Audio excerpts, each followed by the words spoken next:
In this video, I'm going to discuss the power of surrender.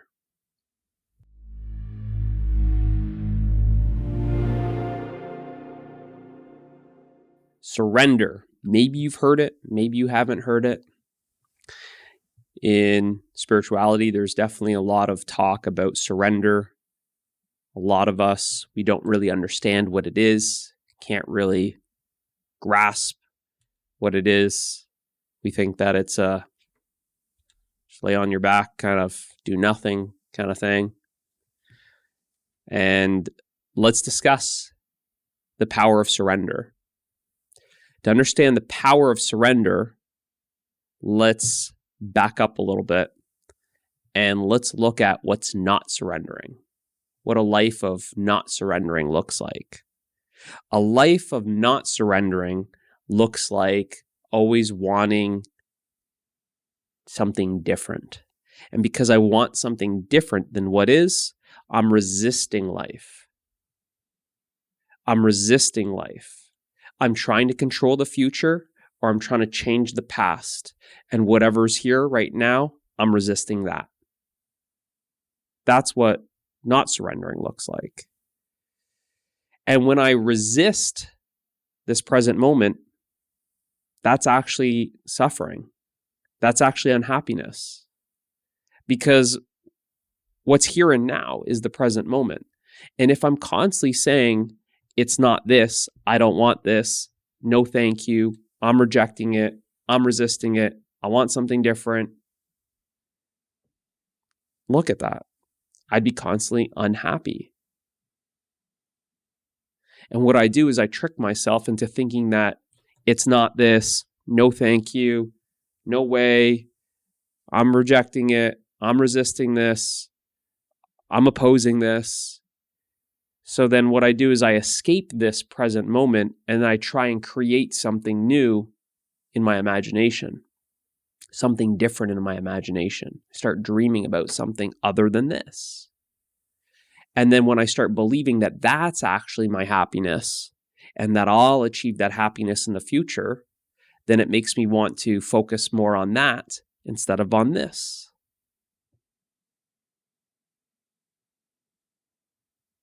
It can happen the other way too, with the past. Something has already happened, some sort of event. Maybe it was an event that was pleasant, and I'm now attached to it. So I want to try and recreate that past right now. So again, I'm saying, it's not this, no thank you, no way, I'm opposing this, but you know what? Let me try and recreate something that happened last month or last week or yesterday. So I'm trying to take the old and I'm putting it on what is actually new. The present moment is always new. The present moment is always fresh. So I'm always trying to go back. I'm holding on to something, or I'm trying to recreate it, or I'm trying to change something in the past. Because something happened in the past that's now experienced, the way that we perceive it, is now that's created a chain link of events. And okay, let me give you a practical example. A loved one passed away a year ago. But I want to go back in time and I want to try and change that. I want to deny that that's actually the reality, that they passed away and they're no longer here in physical form with me here and now. So I want to go back a year and try and change that. Well, what if it could be different? What if we did this instead? What if they did that instead? What if the doctors did this? What if the healthcare system did that? All this type of change, I'm in resistance to reality right here and now. So I'm trying to go back and try and change something. I'm trying to hold on to something before they passed away. I'm in resistance. I'm in opposition to reality.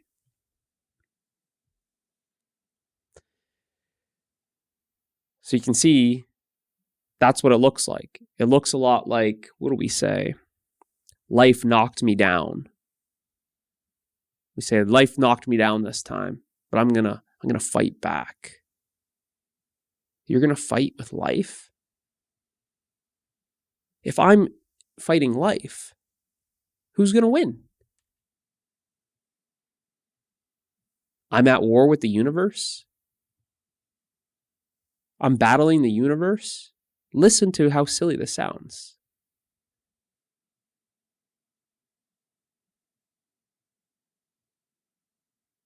God is going to punish me?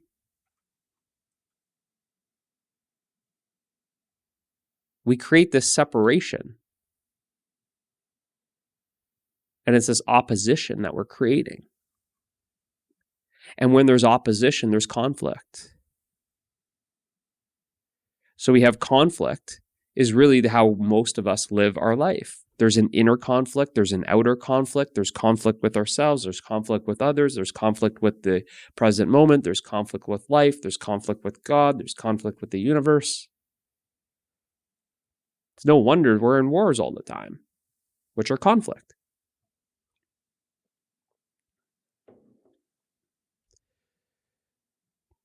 So what does surrender look like? Everything that I described was a doing. You have to resist. You have to reject. You have to say no. You have to want to change something. You have to want to control something in the future. You want to change something in the past.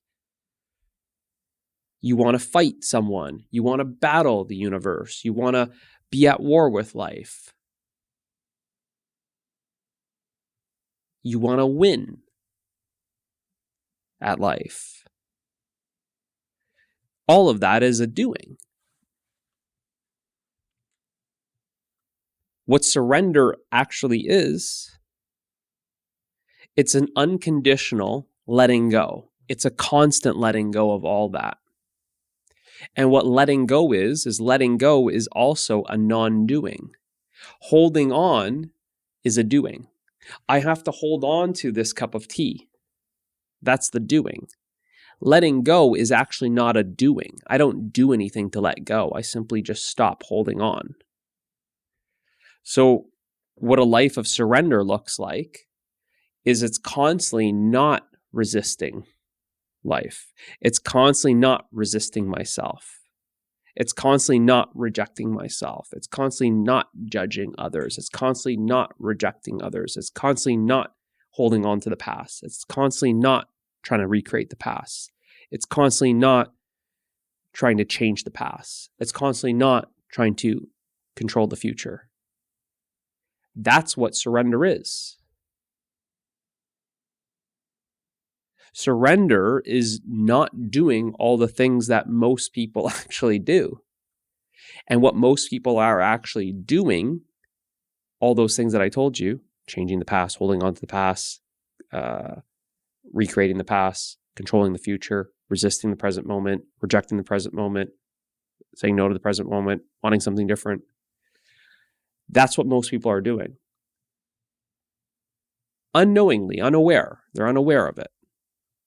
Hopefully this makes you more aware of that. And what all of that actually does, all of that doing is actually suffering and unhappiness. So once you see it like that, there's just a constant letting go. Of course, it takes a little bit of time, a little bit of practice. And this is where I talk about that in other videos about letting go, because it's like a practice. Because it's just, you're not holding on to anything. And then because I'm not holding on to the tea, it looks like I've let go of the tea. Because I'm not holding on to the computer, it looks like I've let go of the computer. Because I'm not holding on to beliefs, it looks like I let go of beliefs. Because I'm not holding on to any sort of identities, it looks like I've let go of identities. Because I'm not holding on to a vision for the future that I'm attached to, I've let go of that.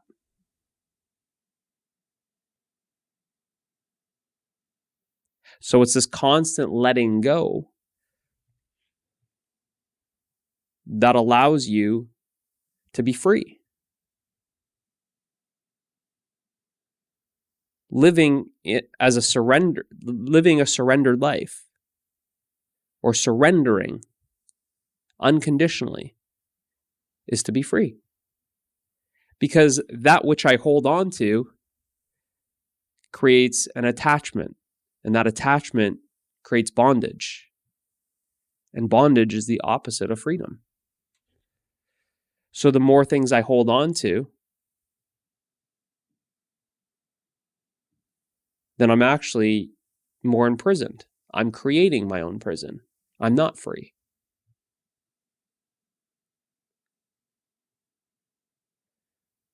The more things I hold on to, then I feel like I'm actually stuck and I can't flow.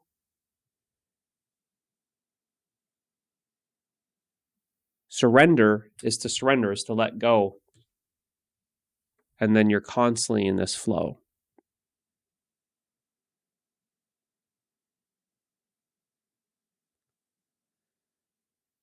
So it's this practice of letting go. Letting go, letting go, letting go, letting go of everything. That then you can find yourself, once you've practiced enough, getting to the point where you have unconditional surrender. And you can practice this if you would like to surrender to something higher. It works best like this, because what needs to surrender is, it's like the mind needs to surrender. It's the ego that needs to surrender. The ego actually, it can be seen as it is resistance. The separate self is resistance. The source is, it's surrendered. There's no resistance. It's surrendering who you think you are. Ultimately, that's what needs to be happening. Who at the very end, it's who you think you are. That's what needs to be surrendered. It's surrendering. You can say surrendering your life to God, surrendering your life to Source, letting go of your life, letting go of you. That's the ultimate surrender. To get to that point, I'm saying, is it's a constant practice of letting go, letting go, letting go, letting go. But the ultimate surrender is to surrender your life, to surrender who you think you are. And it's only then, when you surrender your life to God, that you realize that you are God. It's only when you surrender your life to the universe, you recognize that you are the universe. So from the level of consciousness of the ego, it's like you need to surrender to something, a higher power, something beyond yourself. That's how it feels at that level of consciousness. But then once that surrender is made, it feels like you're absorbed in it. There's a merge with it. But then there's also this realization that I haven't been anything other than this. I haven't been anything other than God. I haven't been anything other than Source. And there's nothing that's other than Source or God or the universe or life, whatever you want to use, whatever word. They're just words. But they don't really, the word is a pointer. It doesn't even describe what it is, because what is nameless. It can't be transmitted through words.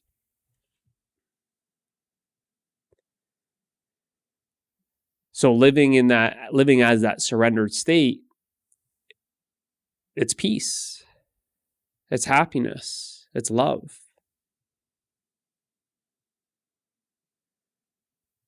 to get to that point, again, it's this constant letting go, letting go, letting go, letting go of everything. You can't be free if you're still attached to something. So it's ironic because the ego wants to always try and conquer something. It wants to conquer life. It wants to win at life. But you could look at it and say, you actually conquer life by surrendering to life. You conquer the universe by surrendering to the universe. That higher power, you become that higher power by surrendering to it, so to say. It's hard because I'm trying to talk at more of like how the ego perceives it. But then there's that, it's a switch in perception. It's a shift in perception that then there is only God. There's nothing other than God. There is only source. There's nothing other than source.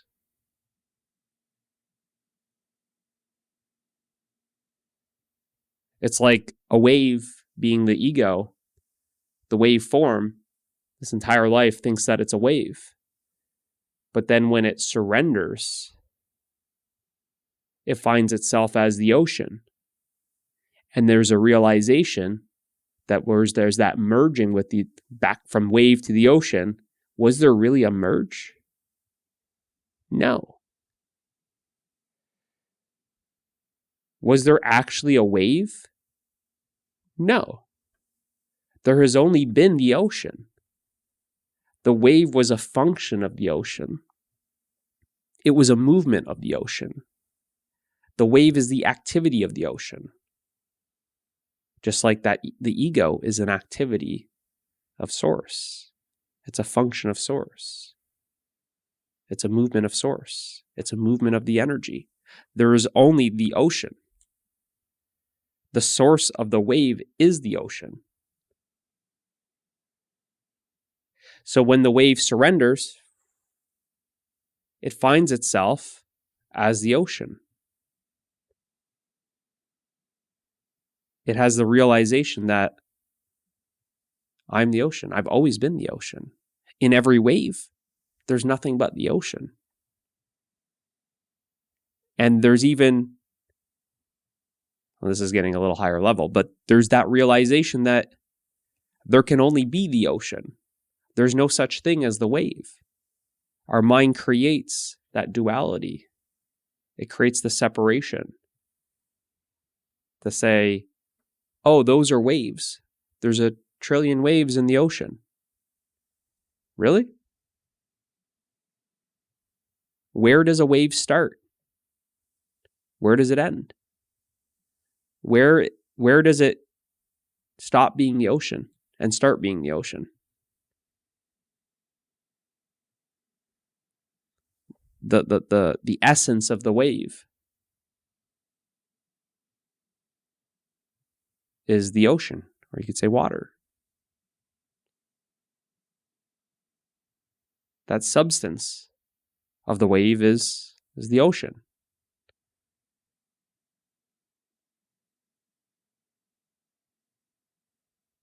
So that's kind of on the other side of surrendering is that realization.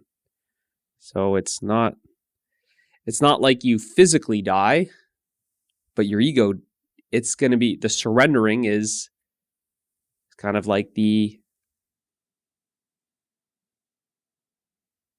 end of the ego kind of thing.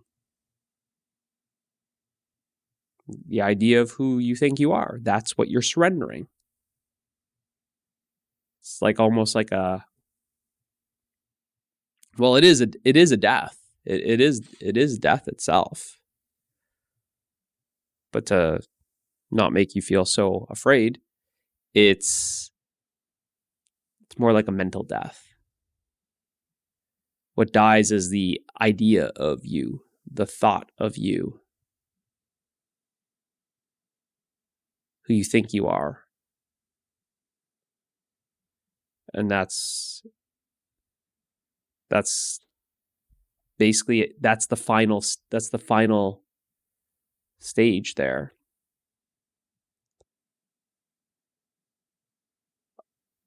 That's the final stage of enlightenment. Is it all comes down to that surrender. Now, what can make you surrender like that? There's only one thing. That's love. You surrender to love. It's a love that you were looking for your entire life.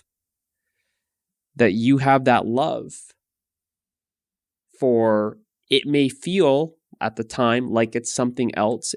It will feel like it's a love for God. It's a love for source. It's a love for universe. It's a love for divinity, whatever word you want to say. But very quickly you find that you are that love. You are that unconditional love. And it feels like you die in love. You fall in love, and this love is an infinite ocean of love, a love that you, beyond something that you've ever experienced. And that, having that love, experiencing that love, it's not a feeling, it's actually what you are. It gives enough conviction.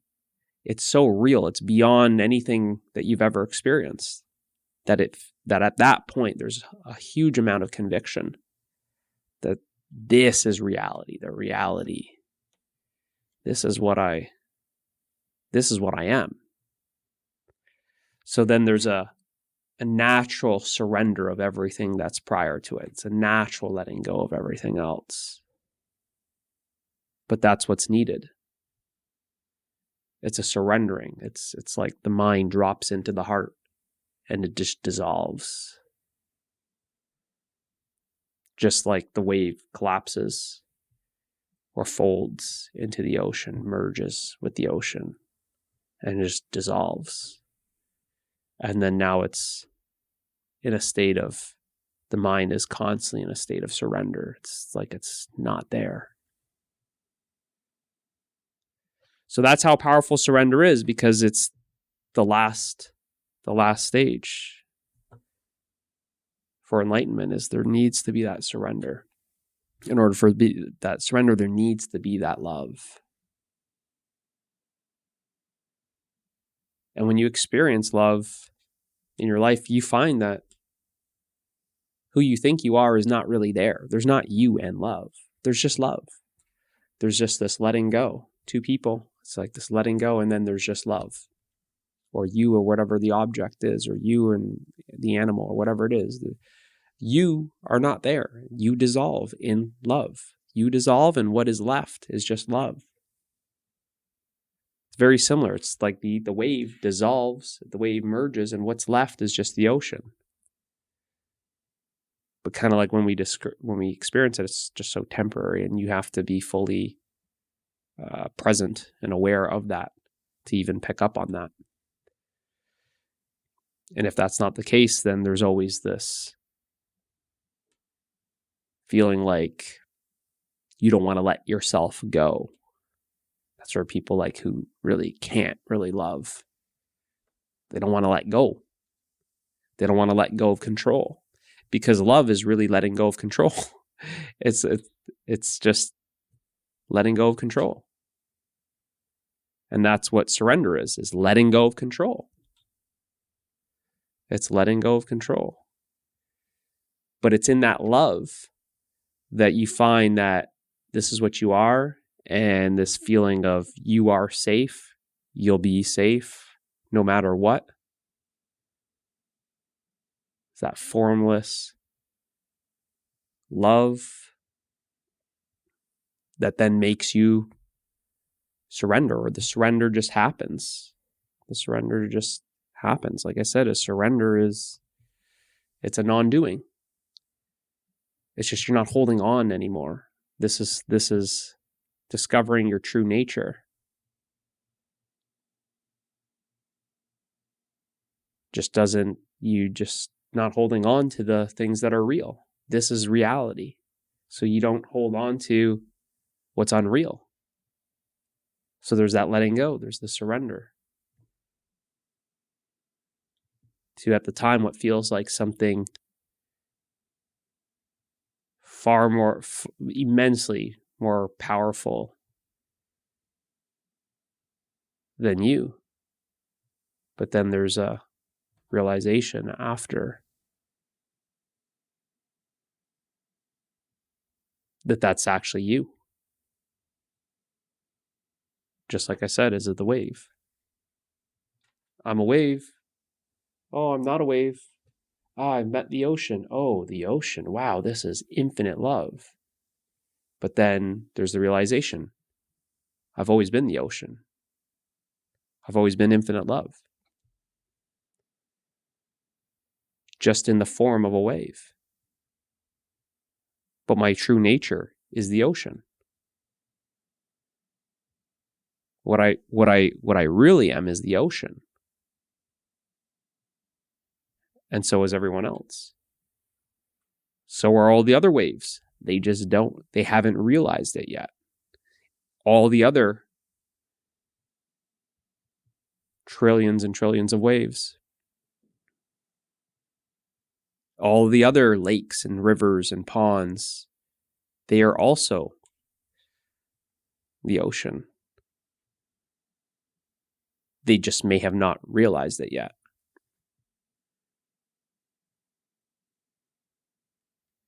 So that's the power of surrender. If you're on the path to enlightenment, self-realization, it's the final stage there is surrender.